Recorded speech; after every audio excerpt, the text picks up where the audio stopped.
শেষ হলো 3 দিনের আবাসন মেলা। ইন্টারন্যাশনাল কনভেনশন সিটি বসুন্ধরা আইসিসিবিতে এবারের মেলায় অংশ নেয় 20টি দেশের আবাসন খাত সংশ্লিষ্ট বিভিন্ন প্রতিষ্ঠান। মেলায় আসা সাধারণ গ্রাহকেরা বলছেন, চটকদার অফারের প্রতিশ্রুতি দিয়ে যাতে প্রতারিত না হতে হয় সে বিষয়ে সংশ্লিষ্ট প্রতিষ্ঠানগুলোকে সচেতন হতে হবে। অন্যদিকে এবারের মেলার আয়োজন নিয়ে সন্তুষ্টি প্রকাশ করেছে আয়োজক সিমস বাংলাদেশ। আবাসন মেলাকে কেন্দ্র করে আইসিসিবিতে শনিবার ছিল উপচে পড়া ভিড়। শেষ দিন হওয়ায় আগত গ্রাহক ও তরুণ উদ্যোক্তাদের মিলন মেলায় পরিণত হয় আইসিসিবির 4টি হল। পাওয়ার সোলার লাইটিং, বিল্ড, ওয়াটার এবং রিয়েল এস্টেট নিয়ে প্রায় 500 বুথ ও প্যাভিলিয়ন ছিল এবারের মিলন মেলায়, যেখানে বিভিন্ন স্টল ঘুরে ঘুরে যাচাই বাছাই করে বিনিয়োগের সিদ্ধান্ত নেন গ্রাহকরা।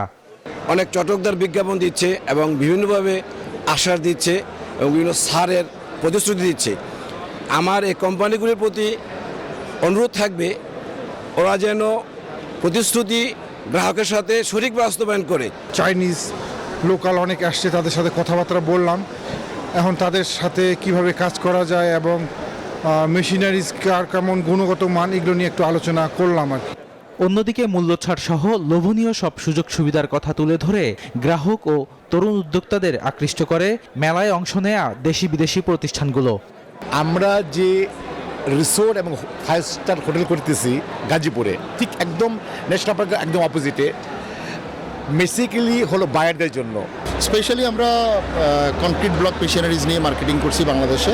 আমাদের হেড অফিস এবং ফ্যাক্টরি হচ্ছে চায়নাতে। এখানে তরুণ উদ্যোক্তারা বেশি আমাদেরকে জানার জন্য চেষ্টা করতেছে যে আমরা ধ্বংস নয়, সৃষ্টি করব। এদিকে বৈরী সময় চললেও সার্বিক দিক বিবেচনায় মেলাকে সফল বলছেন আয়োজকরা। Alhamdulillah, we got very good response from our exhibitors and clients, visitors also.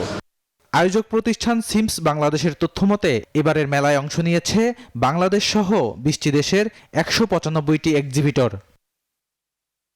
Badrul Alam Shaon, news 24, Dhaka.